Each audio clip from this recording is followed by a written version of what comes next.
Hello, everyone, and welcome. My name is Sharon Bonney. I'm the Executive Director for the Coalition on Adult Basic Education. It is my pleasure to welcome you to today's webinar. Before we get started, I want to turn this over to Dan Griffith, who is with Essential Education. And I'd like to first of all thank Essential Education because of their sponsorship. We're able to offer this free of charge to you, our members. So Dan, I'd like to give you a few minutes to talk about Essential Education. Thank you, Sharon. Appreciate that. I'm just going to share my screen real quick. We love the opportunity we have to sponsor these webinars with COABE, and as I was thinking about this being the second part of this wonderful topic about, really getting to the individual's needs beyond the academic side of that, I just want to take 1 minute and show you a little bit about a new program that we just launched called Dreamcatcher, which I love the name of. It's a wonderful kind of way to think about how we help our students progress and find the things in their lives that are going to inspire them to move forward. So I'm going to play just about a minute of this video from the motivation lesson about imagination.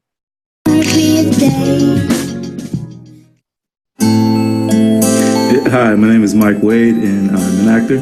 Hi, I'm Jessie Kinnavan, and I'm a filmmaker. What is imagination? Imagination is the part of your brain that allows you to picture something happening before it happens. Your ability to be creative, to come up with new things, to put a new spin on, maybe an old idea, to, make it your own. What inspired my imagination as a youth? My sisters and I would with the kids from around the neighborhood, we would reenact these scenes we saw in movies and come up with new endings or change things about the scene that we liked or come up with new stories on our own. Eventually, we were allowed to use my dad's video camera, and then we would tape them and edit them on this VCR and watch them back and laugh and have so much fun doing it. If I would see something and I said, oh, let me create my version of it, So if I want to be Superman, obviously I don't have, the same things that like the real Superman has, but I definitely had a red blanket. So, I would create my own, version of Superman. How has my imagination helped me decide my direction? Well, for anything in life that you want to do, but especially being in entertainment, I know that I had to see it first. I had to have a clear vision of what I wanted. I had to imagine it. So I'm just going to stop there because I think that's an important message. Anything we want to accomplish in life, the first thing we have to do is be able to see it and imagine it and understand it. And the Dreamcatcher program helps students find their career path. It starts with talking to them about what their purpose is in life. So this isn't just an interest inventory that you take and then it tells you need to be an electrician and you don't want to be an electrician. It really starts with what your purpose is in life. And then it goes into what their interests, needs, and desires are. And then it helps them look at the career options for their purpose. And they can go into the various job clusters and do research, helps them build a plan of action, and then create a plan to follow their plan of action. Once they purchase it, or once you purchase it for them, they have access to it for the rest of their life. So they can come back to it at any time to make the changes they need. So really cool program. If you'd like more information on it, Dan at Essential Education, just shoot me an email and we'll get you a demo set up and you can play around with it and see what you think. It's a lot different than some of the older programs that are out there, and I think it really sets a stage for helping students connect with who they are and understand that success isn't just how big your house is or how many cars you have. It's about being really happy in what you do, and that's the most important thing that defines success. So with that, I'll turn it back to you, Sharon. Thanks so much for the opportunity to sponsor this and the other webinars that we have. We love our relationship with COABE. Great, thank you so much, Dan. And I'm going to share my screen real quickly and just show, I'm opening up for the Emotions Impact Learning, Part 2, 4 simple techniques to address emotional issues. And I would like to introduce you once again to Laura Wisel. And I'm just going to read her bio quickly for those who are new on this webinar.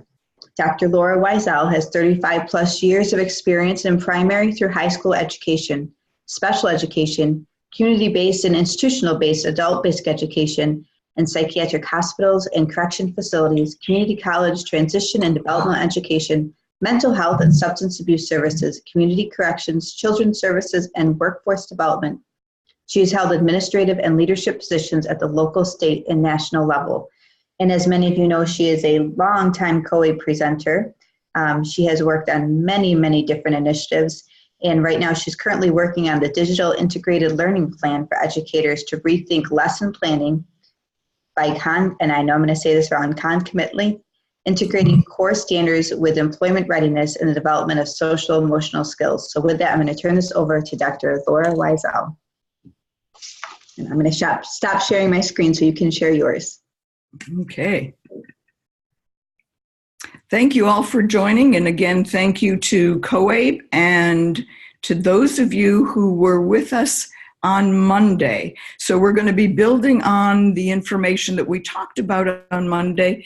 And I'm going to do a quick review, but I wanted to touch a few questions that came up and that I saw that were sent in from the last Monday session. So one of the questions was, why do we seem to remember bad memories more than good memories? And that's an interesting question because we all do that.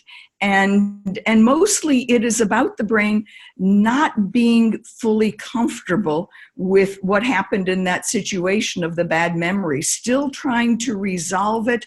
And so it stands out and it's easier to go to that, the old bad memory, because we're still putting some energy in trying to figure out what really happened. What could I have done different? How crazy was this? How much of it was me? And so we're still working those old memories, the bad ones. We let the good ones all go because we're done with them. We did them, they were good, we're done. And so it's only those old negative memories that keeps our attention.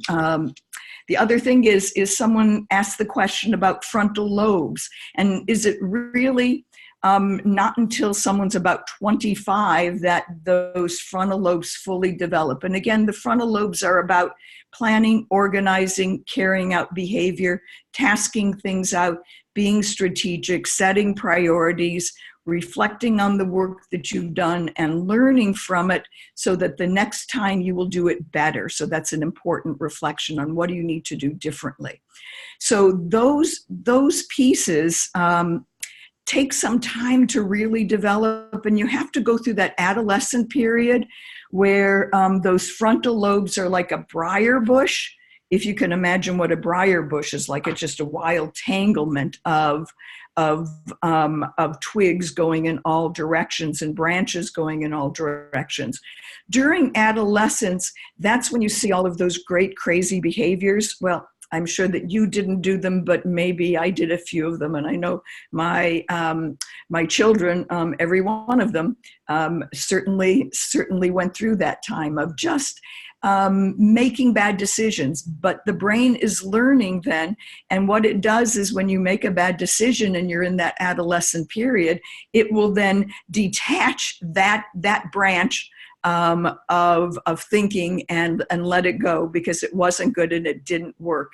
And new connections will be made, like if I go too fast, there really are policemen who stop you. And if I don't hand my homework in, there really are consequences for my behaviors.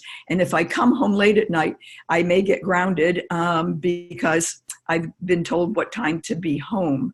So those adolescent things are part of what we have to go through, all of the trial and error, so that by the time we're 25, and then for some people who've had more traumatic lives, more emotional lives, more lives that have changed and had other events in them, those individuals will take sometimes longer. And I know that I'm still working with a couple 35-year-olds who are still trying to work that out. And it gets tougher as time goes on. But that's what the pieces are all about in terms of the frontal lobes having to grow, develop, and then take that much time to come together. So I think that was pretty much what I wanted to begin with in terms of questions. So when you send in questions, I really will get back. And if you happen to leave an email address, I will get back specifically to you with with an answer to your question. So thank you. So moving right along, I wanted to do a real quick review, and the review is of taking what I call 2 steps forward and 1 step back. It's something that I always work with adult educators on, and that is that you can't expect a student to start off where they left off. They have to go back, do a review, and then come forward. And if we don't build that in, then our students will not be successful. It's a trait of successful students. So how do we build that in as opposed to just go forward? Wherever you stopped yesterday, go forward from there. So I'm going to take 2 steps forward and 1 step back today and say, we talked last time about the brain, and I'm showing you that picture, and remember your 2 fists together. And just being human, we're 98, and I should have put 0.8 because I was told by a neurologist, you're wrong, it's not 98, it's 98.8% alike. So therefore, but the grace of God go I, and I suspect that we all have lots in common. And that's great. And I have lots in common with everyone, and so do you. So find those commonalities with your students, and your relationship can grow even more. So the triune brain, we talked about 3 different brains. And So we talked about the triune brain, where we talked about the reticular activating system, the homing, the nesting, the trust, the being in control. We talked about the limbic system, the emotional brain with the 4 F's, which were feelings, feeding, fighting, and intimacy. And then we talked about the neocortex, the new brain, where information is stored and all those skills in academics are there. And in the last part of the neocortex being the frontal lobes, and that being the executive functions we were talking about. So there's the limbic system and all the pieces. I wanted to remind you about how these neural hubs are built. And they are built so that there is a electrical charge around that emotion, that hub, and that hub is a memory, and memories are the same thing as learning. So when I use memories, they're interchangeable with learning. So these are learning hubs, and the emotional charge about when that hub was created is what you need to go through before you get there.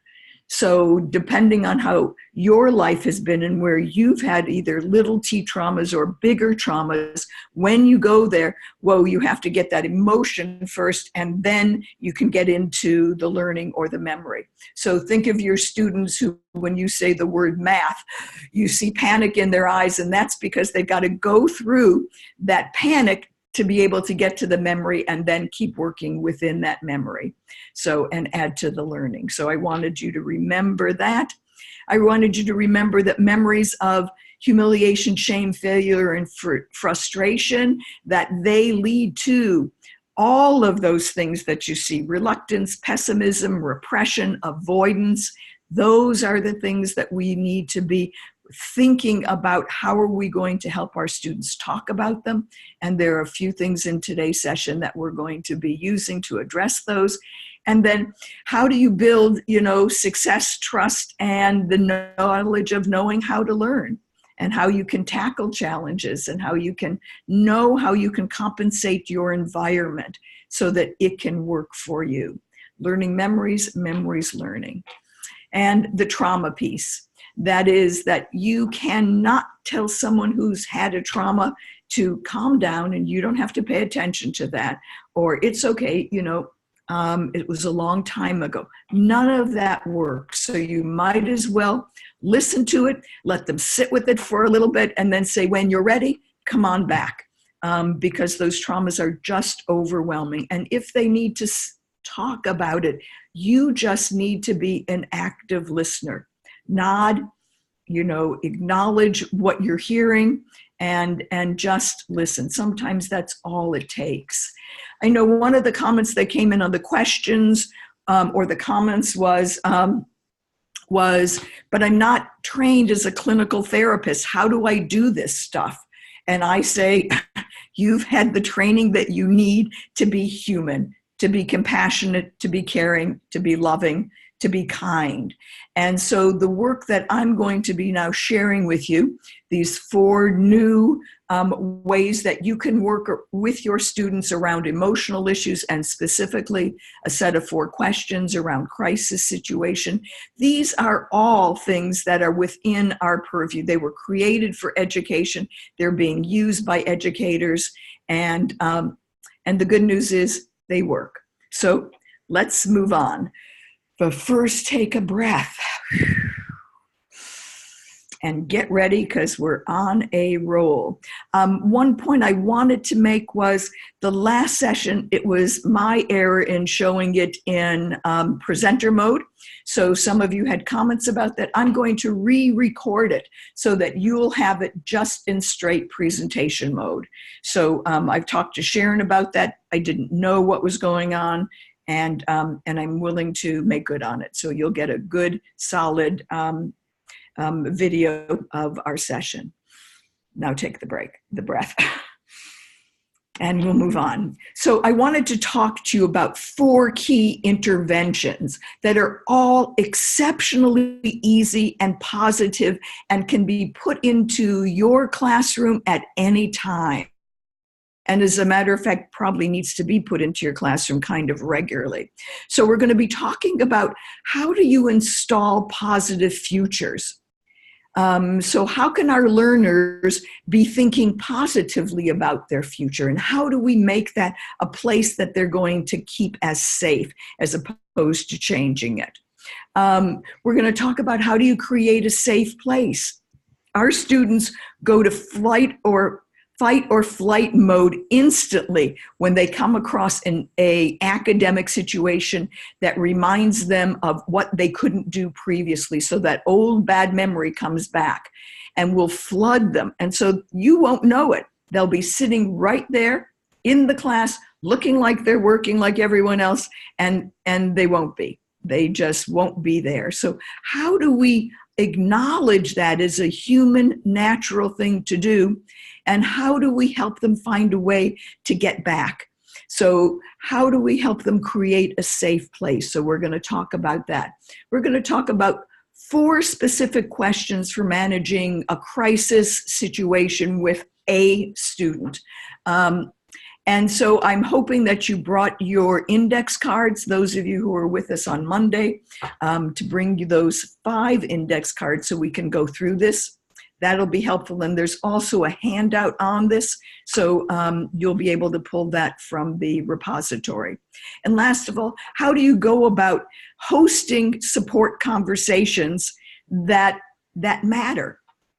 So moving from, the notion of what old-time your thought is on support groups. Oh my gosh, I can't run a support group. I'm not a therapist. But instead, you can just help run and host conversations that matter. So I'll look forward to hearing your questions, your comments on this. Please fill them in. I cannot see them while I'm doing the session. So it's only afterwards that I get a chance to look at them, and I'll be eager to see them. So let's start. What we know about the brain is that the brain sets intentions. And when you set intentions, it's really hard not to focus on getting where you've told your brain you want it to go. So I want you to take a look at these three pictures. So this first picture of a culinary arts program at Santa Fe Community College. And the first woman who's there was a student in the adult education program.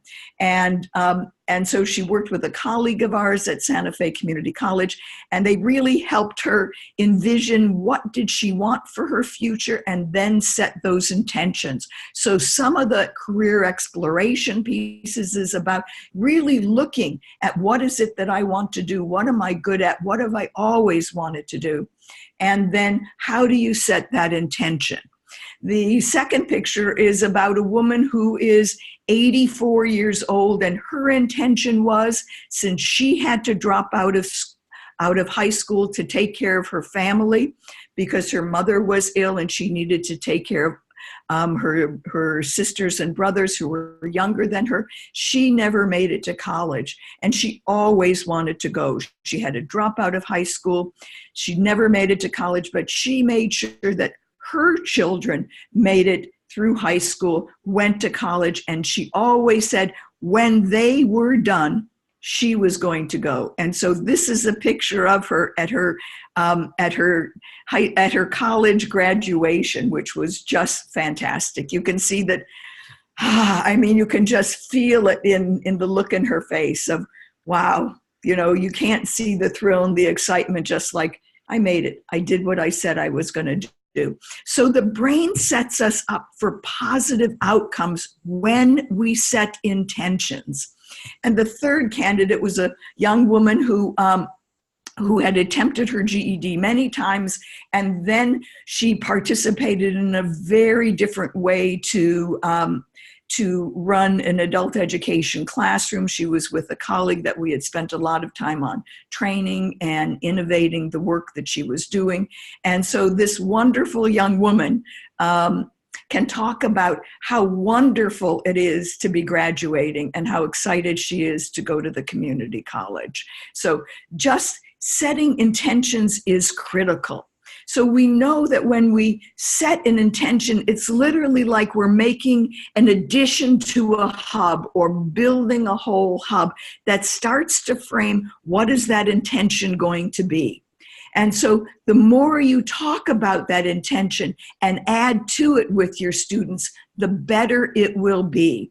Whether it's, you know, starting with a circle in the middle of a page and what do you want to be when you know, you finish your high school equivalency test and you can move on. What is it you want to be? And then what are the things, the spokes of it, like a web that you want to make sure happen during that course, after the course, you know, getting ready for it. So literally building those neurological pathways to connect that intention so that it becomes a solid, a huge hub with lots of wonderful pieces that come into it and that go out from it. So how do you install a positive future? Well, we know that many students feel incompetent in their learning situations. We're talking about past failures. When we did the Monday session, there was a little video that I showed you on anger and shame. They're feeling it. It's all part of that memory and the electrical charge outside of their memory of education, learning, school, teachers. There's anger and there's shame there, and the belief that their personal efforts aren't going to be enough. So what are we going to do? We're trying to shift that. We're trying to build another kind of a future for them. And so we need to shift from those automatic, and they are automatic negative memories that are being recalled, to thinking about hope and seeing a positive future. So to create this safe place, I've got the picture of this person sitting there, and he was a student in one of the programs where we were doing some work around creating safe places. And so what I had done in this situation was I had the students talk to me about where was the one place that they could always go to where they felt safe. And they all came up with very different places. And so one of them, it was their favorite fishing hole. That was the place where they were safe. Another one was when I'm at my grandmother's house and in her big chair. Another one was when I'm asleep or when I'm going to sleep and I'm in a fetal position. That feels really safe. So we all have places that we feel safe, and some of them we feel safest in. So it's easy to have your student write that down, because writing it is important. Writing it's like writing it on the brain, and writing it down and beginning to envision it. And so as I have students go through and add to that circle of what's the safe place and What do I know about it? How do I get there? What does it smell like? What is the temperature? All of those feelings and senses connected to that intention and that safe place. And then I have them just do a quick mindfulness exercise of where they sit and with eyes opened or closed but focused, they think through what is that feeling that they get when they're safe, what does it feel like when they're in that safe place, and we do that pretty regularly so that they know it's there. And we talk about when you get stuck, go to that safe place and take a breath and spend as much time as you need there to know that you're ready to come back and tackle it or ask the question. So this safe place piece is really sweet, and it's going to be helpful for those students for the rest of their life. So they'll always have that place where they can go to. So creating that safe place is really important. We've got needs again, we've got purpose for it, and we've got a method. So there's something about disturbing memories that are from traumas. And if you have students who have really been through traumas, you may or may not know about it. If they come from war-torn countries, if they've struggled with severe indigence or family members in prison, or abuse within the home, or substance abuse within the home, there are some real traumatic memories that could have been developed. And I wanted you to know that there is a treatment outside of you that you could be looking for and recommending. You all have a community mental health center somewhere near you. And so what you're looking for is a therapist who does EMDR, which stands for eye movement desensitization and reprocessing. And so if you have a student who is just caught up in those old memories and creating a safe place is really difficult, you may want to have the phone number of the mental health center, the name of the clinicians that might do the EMDR at that community mental health center. And if you go to a website that's EMDRIA, you can find local chapters, and they may even have a published list of therapists in your community who are doing EMDR. But it is a non-invasive and incredible process for taking old memories and traumas and reworking a different thought process around them. And it works, and I can only tell you that because I've needed it only on 3 traumas in my life. So that's important for you to know about, have at your fingertips. You may have family members, in addition to students who might be able to use that resource. So we're creating that safe pace. So we know what the need is. I mean, the student feels those feelings, the chest tightens, the breathing becomes strange, their mind races, and they go into fight or flight, meaning I need to leave here. And I suspect that we've got a lot of students who do leave and never come back because they've gotten to that old memory spot and they don't know what to do with it, and the panic sets in and they have to go. It's too difficult. So what we're trying to do is take that fight or flight and turn it into a haven, a safe haven. So when they feel that tightening, when they feel that overwhelming feeling, when they go like, oh, crud, this is or if you're at literacy levels, when they can't remember the word, if you're at English as second language and they just absolutely just can't remember how to go about translating or shifting into English or what words to use. This safe place is fabulous. It just makes them rest. It makes your brain rest for you to take the deep breaths and then to set your intention to come out of it. And when you're in there, to go to that safe place, because when you're at that safe place, you can think. But you can't think when you're in that fight or flight mode. So helping students know that they have it and when to use it is an absolute gift. So creating those safe places, here's the process that you go through with it. It's all laid out for you. You discuss old tapes. You've got now and I'll send you some brain pictures so you can show, that same piece that I showed you about how brain connects in the hubs so that you can have it. So I'll include that on the repository. You discuss those, open discussion with your learners, and then have your learners find that safe place, close their eyes, envision it, take a deep breath, and stay there for a couple of minutes. And then talk about when they should go there. And then on a weekly basis, say, how many of you have really, needed to go to your safe place? When do you use it? So that it's a real part of their learning. And this is critical for them, whether they're going to be working through your adult education program, going to community college, getting a job. This safe place will be an addition to their life and their structures that they have built in to manage situations.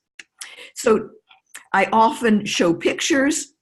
I'll collect pictures or let students find pictures that remind them of their safe place if they don't have one. I have a collection of them always in a white envelope taken from every place, be it online, magazines, just great places for their safe place. So now I want to move on from that. And if you have questions, write them in and I will get responses to you. Or send them directly to me. Either way is fine. So now I want you to take out your 5 index cards. And here's what I want you to write on them. Index card number 1, just put on it 4 questions so that you know what's that pack. So that's the easy one, 4 questions. The second card, which I want you to put a number 1 in the corner and be consistent about where you're going to be placing your numbers on the card. We're going to be talking about current status. And so all I want you to write on that first card is what's going on. You don't need the parentheses, but you do need the question mark. What's going on? And you want to write it so that a student could read it at all levels. What's going on? So don't do script. Turn it over if you did script. You'll find another card to redo it on. No script, large enough for someone to see. And that's why I asked you to bring the fine tip black marker, because that will be easiest for this. So now we're going to the next card, which I want you to put a number 2 on. And then we're now going to be saying, so what's going on? So we hear the situation, and we'll talk more about that. So it's more in depth than just that, but what's going on? And then we want them to begin to think, well, what would they have liked to have happened? So I'm immediately moving them. And those of you who are with me from day 1, moving them out of that hub and into what would they like to have happen. Sounds like setting an intention, doesn't it? Sounds like visualizing it. So what would they like to have happen? That's on card 2. Third, we're going to be now asking them, what resources do they have? What have they done before? And so put a 3 on that card and then write 2 questions. One is, what have you done before? And then under it, what could you do now? So we'll talk about this question and how you do it. The final one is card number 4, and it is, What do you want to do now? And what can we do now? So take a few minutes and get those cards all together. And I will be right here giving you 2 minutes to make that all happen.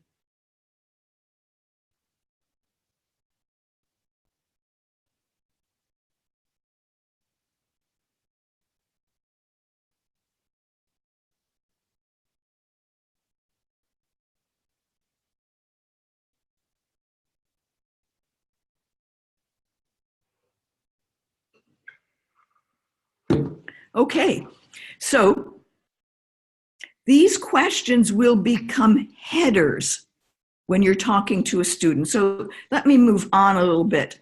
So I wanted you to see this position. So this is Glow, and Glow's at Central State. Her name's Gloria, and I just refer to her as Glow. And so she's at Cleveland State, and has worked forever in their adult education program. She's a great professional, and she's working with Sarah, and she is showing Sarah one of the cards. Remember I said color, and it's because our students can read better on color cards than they can on white. And I usually say blue, but I know you all don't have blue colored cards, but they're the preference if you can get them. And these are 4x6, so they're better than the 3x5, but whatever you had for just this will be just fine. So she is sitting across from Sarah, and she's taking Sarah through these questions. So she's showing her one card at a time, and then they're talking about it. So one of the things that you need to be doing in this is you need to make sure that you are communicating with your voice, your body language, and eye contact. So you really can't be focusing what else is going on in the classroom right now. You can't be focusing on what else this person should be doing. You just need to be focusing and keeping eye contact with this student. It's really critical that you're there for them. Your voice has got to not be your teacher voice, but it's got to be a kind voice. And I think you can hear the difference in tones when you're talking differently. And your body language, no crossed arms, no crossed legs. You've got to be open and ready and empathetic when you hear this story. You're going to be developing a partnership. So when student says something, you're going to be validating it. So if a student said that their crisis was they were late for class, and they've always been late for class, they're trying to get to class on time, but their husband took the car out last night, and lo and behold, when he brought it back, whatever time that was, he brought it back and it had no gas, so she didn't have any money this morning. And she had to, get some money to go to the gas station to put gas in the car so she could come to class. Whew, that could be a crisis situation for a student. One of the casual ones, but nonetheless, it will hang them up with anger for most of the time that they'd be with you that morning or afternoon. So you want to restate what they're saying. So if the student said to you, "I'm really angry," so what you need to be saying is a validating statement. "I can tell. I see you're angry." Just something that restates it back to them. No judgment on it. No, "Oh, I can see you're really angry." No. Just keep it simple. "I can see you're angry. I can see that you're upset about this." What you want to be doing is supporting that you're on their side of this. You're here to help them. There's not a right or wrong. Your being there is to guide them through a process that's going to help them work through this. Any questioning that you do on these questions is to gather more information, the what, why, when, where, how. So when did this happen? What really took place? Where was this? How did this? Why do you think? So those are the kinds of questions that you can do, and use we statements. We can think about this. We can talk about this more later, or we statements are really important. And then set the direction. So you're going to be shifting the situation from the problems to the opportunities. You're going to be helping them focus to keep on task. So they'll go off on all kinds of rabbit trails and then about my sister, and oh, you don't know about my husband. But keep them on track. Let's get back on track. It's okay to say that. You don't need to let them go all the way out. When we come to what could they do, you ask things like, well, why not, instead of, well, why didn't you think about, but what else could you do? When you start anything, you test the waters. So like, well, how about if you decided to, or what could happen if? So you're just going to test the waters rather than saying, if I were you, I would do this. Don't bother. Just follow what I'm requesting, because you'll get into holes that you don't want to get into by doing that, and you'll turn off the student. And finally, we're going to help plan with them, not for them. So we need to help someone think through what are the steps they're going to do. So usually when I do this, I will lay out the first card, what's going on, and then I'll have an extra set of cards in a different color that when they say what's going on, my husband came home late again last night, I'd write down, husband came home late, and then ... again, and I would put it under there on the specific card, like I would write that here, meaning I would write it and then I'd put the card down underneath the what's going on. Because our students are thinking, it's not just an auditory stimulus, they need that visual stimulus also of seeing you write these things down. And so it's like a mini language experience from here on. So what's going on? My husband came home again late last night. Your response might be, again? So that she would carry on. Yes, again, and the car was empty. So, car was empty, no gas. And so then you just hear what she's saying on what's going on, and then you write those down on the card. So you have the full story of what's going on. More than just, I didn't have gas in the car today, so I had to find some money, so I had to come to class late. You want to know what's really underlying that, because it's the underlying scenario that is what's hanging up our students. So you do what's going on. And when you do that reflection, when you say the word that they said, when you validate it, think about something that was called a Rogerian technique. You learned about it in Psych 1, maybe Psych 2, and you heard about Carl Rogers. And his technique in therapy was he never said much to his client. All he did was the client would start, and if they said, I'm upset because my sister doesn't ever take care of my mother, and I always need to, and I had to take care of her yesterday, so I couldn't come, and it was my sister's day, but of course I had to do it. So then you can start out, so, you heard a lot about what's going on.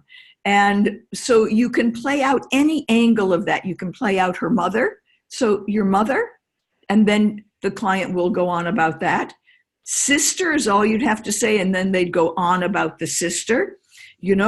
Missed yesterday, they could go on about that. So you want to get the full depth of this. So that's where we're going, because the next question is, what would you like to have happen?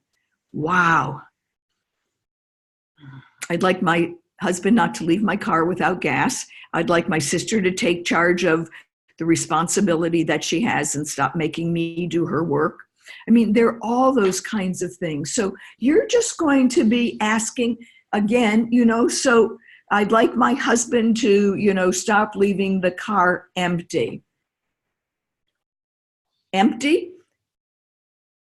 You might come back with it. Yeah, enough gas for me to get to school the next day. And then you might say empty again. Yeah, and if it is empty, maybe he'd leave me the money for it. So you begin to hear what they would like to have happen. And you write those pieces in language experience down on a card. You don't have to write it in the full sentence, but capture the phrase about what they said. And you make a list of all of this. In the meantime, you're doing nothing but responding to what they're saying, validating it, reflecting it, broadening it, and doing a Rogerian on it, because that'll keep them, in the conversation and going deeper. So what would you like to have happen? So we get all of that down, and then finally we get to this question, well, what have you done before? And it's because 9 out of 10 times our students have had these same things go on over and over and over and over again in their lives. So if it wasn't their mother or their husband, or it'd be somebody else. I've got a supervisor they're making me crazy. I've got someone at work who, you've got all of these things that you're going to be hearing that are crises. And our idea is, let's address the crisis and let's get them back into the class. That's the ultimate goal. So I know that you're thinking, oh my God, when am I going to have time for this? Well, this gets easier than you think. So if you have a quiet corner or an office, you take the student who's got the crisis and you put them in that location. Come with me, I want to talk with you about this. You look upset. And then you give them, you say, so what's going on? You leave them with the card, and then you go out, you manage some stuff with your students, you do what you need to do to keep the class rolling, and then you pop in again. And then you listen to what's going on. She'll have already thought it through. And then what would you like to have happen? You put that card down, and then you go on and say, I'll be back in a little bit. Think about what you'd like to have happen. They might be able to fill in their own cards underneath. You may be able to say, put your ideas down on these cards underneath. So you might be able to do that too. You'll have to judge the situation. Next, what have you done before? So up till now, 1, 2.5 questions. You've done nothing but ask questions, validate, and acknowledge. Finally, after the student says, what have they done before? And you ask, what could you do now? And they really don't have a lot of options. You have a lot of options. And so now is the time that you can add to these cards the options that you know about. Well, we've got a community action agency, and they've got some funds. We've got, down at Human Services, the caseworkers have some gas cards that you might be able to use. So you may have ideas about your community that they don't have. You may know about, what else is going on. And so you then now list those out on cards also. So this is the first time that you're able to really give any feedback and any ideas. And you're not giving feedback on the problem, just on what they can do. Because you're withholding judgment on this problem. It's not your problem. Your job is to help this person think it through. So the last one is, so what do you want to do about it now? Having done this for years now, what I do know is most students say, I don't want to do anything about this now. I just want to get back to my studies. Because now they can. Now they can. Sometimes it's so dramatic, though, they do need to be doing something. I need to call my insurance agent. I need to see if I can get an appointment with my case manager, my social worker. I need to know when. So I ask the question, what do you want to do about it now? And then I say, well, what could we do? So sometimes I'm doing something as simple as helping them find a phone number to call, or helping them find the way to find the phone number for them to call. I'm not real good at doing things for our students because that builds in codependency, and I think our students have enough of that. So these are the 4 questions, and I think that you'll have great fun with them. You'll also be able to use that with your friends. I think you might be able to think about that. You've got friends who call, they've got issues. You've been jumping in and telling them what to do and they never do it. So maybe it's time you just help them with the process of thinking through how they could manage. But at the end of it, they may say, there's nothing I really want to do about it now. I can't do anything about it now. So it's not your problem. When you're done with that set of cards, let me back up. When you're done, take the first card and put all of the other cards that describe what's going on underneath it. Then under that stack, put the second card of the question card and everything underneath, the third question card, everything underneath, the fourth question card, everything underneath. And now you have a package of cards that you can put a rubber band around, and you could hand it to your student and say, here's what we talked about. And I can't tell you how many times students have told me they've taken those home, they've gone over them and over them and over them, and they've figured out how to begin to manage stuff. So when we do these 4 questions, they're not just, for this crisis. We're trying to help our students, our colleagues, our family members figure out ways to handle other crisis situations. So again, it's not your problem, it is theirs. So it's their problem to take, and you give it to them. Now I want to talk to you about how do you begin to do a support group? And again, I know you're not therapists. I know you've not been trained to do this. So what I'm going to be giving you are the simple things that you can do just to be able to host conversations that matter. So I find that our students have great isolation and loneliness. And as I just was in a program last week, spending 3 days there, and 1 day just, going in and out of classrooms, students are there, but they don't, when they leave. And they really haven't, made the connections to build the friends in class. When we can build those connections and we build a learning community, meaning students know one another, work together, have good feelings, and it feels like a community working together, then we've created the ideal learning situation.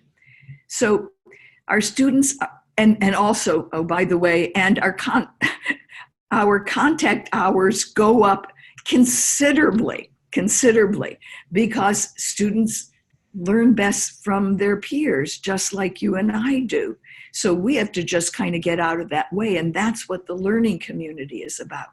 So students are isolated, they feel loneliness in work, in learning situations. They need to bond with other people. How do you do that when you're the new worker? How do you begin to make friends? Well, someone can help facilitate that process.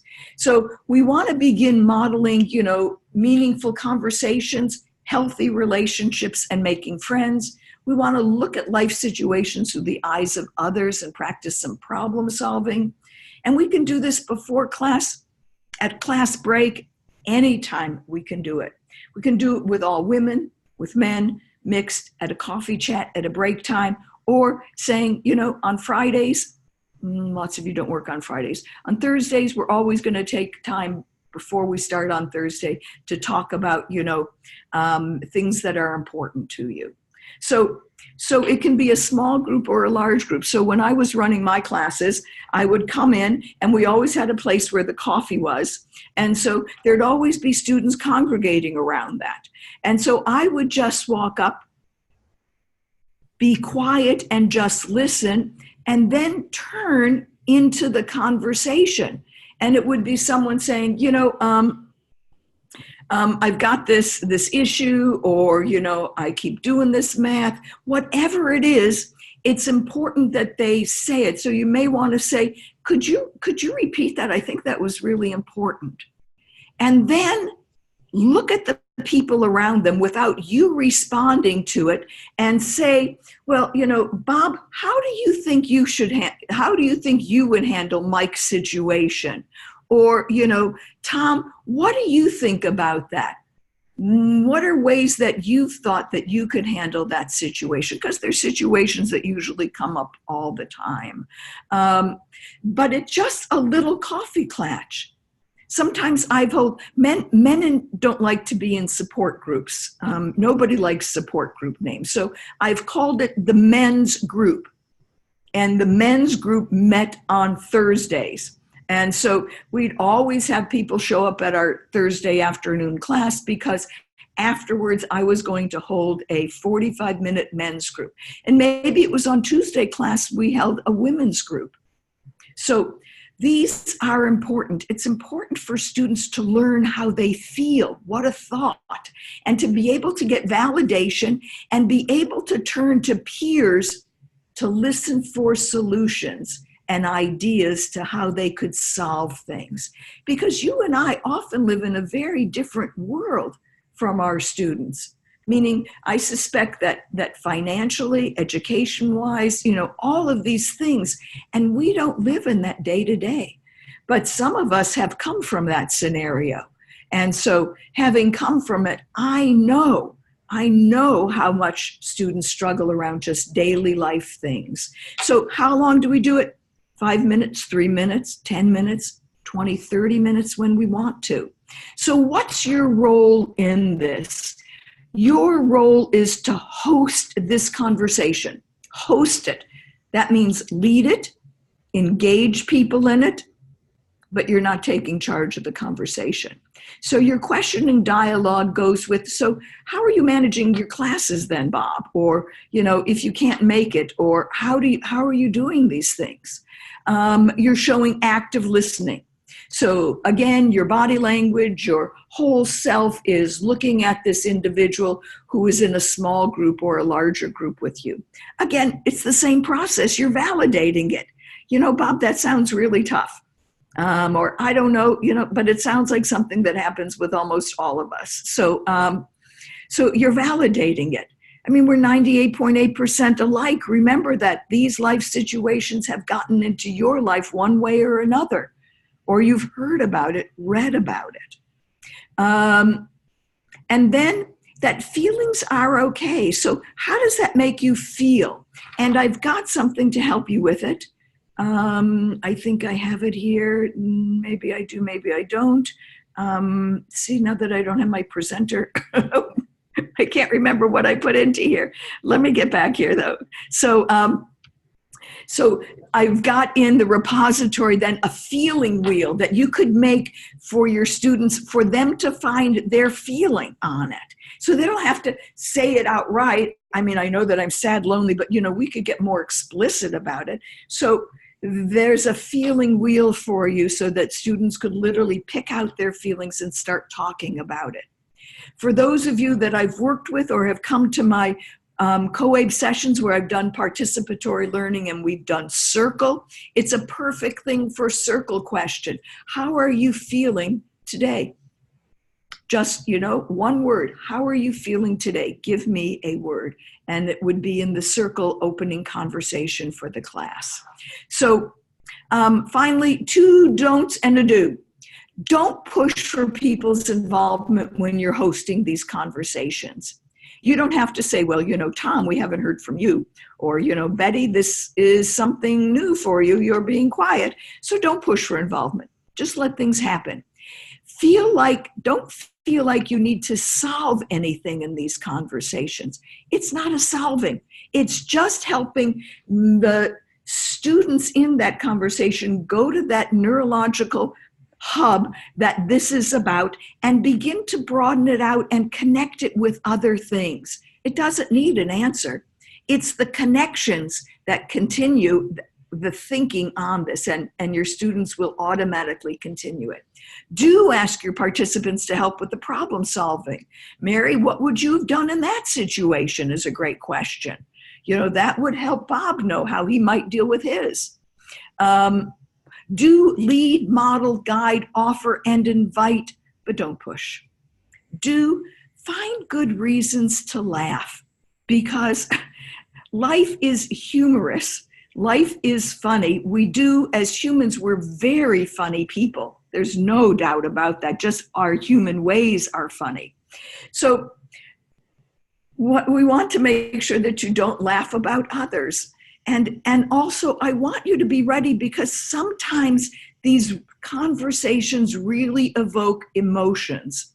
And so if someone gets teary-eyed, it's okay for you to move over to them and just touch their shoulder. Just acknowledge that you're hanging in there with them. Don't go, oh, don't cry, or oh, there she goes again, or oh my, this must really be bad. Just let the emotion out. It's okay. It's all right. Just be there with it. Hold that space, and your other participants, your students, will be there with you. So where do you get conversation starters? If you're going to start conversations, you could start with topics from the newspapers. These days, there's a lot of them. You could talk about the hurricane. How would you feel? So you're focusing on the feelings, the traumas, the experiences, the how would you handle these pieces. Cookbook with pictures, oh, well, of course that makes me hungry. And the emotions chart. So I probably should send you an emotions chart too. And I will put one on the repository for you so that you can see that there's a chart on, so how do you feel? Happy or sad?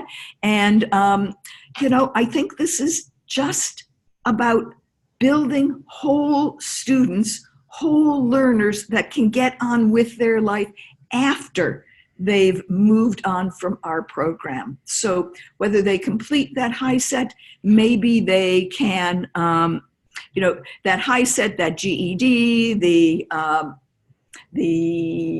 just blanking on the last one, task. If they've completed that, we want them to be able to move on and feel secure. And so these are pieces of building a person, a whole person, so that they can think, they can problem solve, they can act, and they can ask for what they need. So if you have any questions about the brain, about these techniques, if you have a student who, and I know many of you have a student who, I had one from a Wyoming rural area. I have a student who wears his pajamas to class. So, it was a great conversation. And, any what if questions you have, please contact me. You can contact me by sending me an email at drwisel@powerpath.com. You have my cell phone number there. Don't call, but please text me to request a time for a conversation. I'll be at COABE. Come to my sessions. I'll look forward to you there. And if any of you, by the way, see me at COABE, I will bring extra brains along, so that you can take a brain home with you.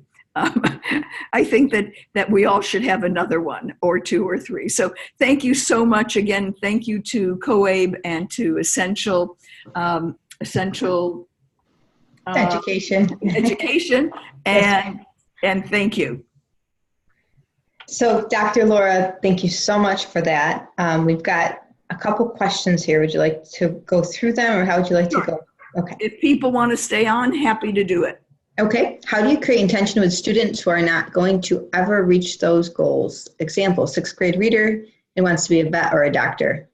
They probably won't get to read any better and have hit a wall. How do you keep them feeling from shame?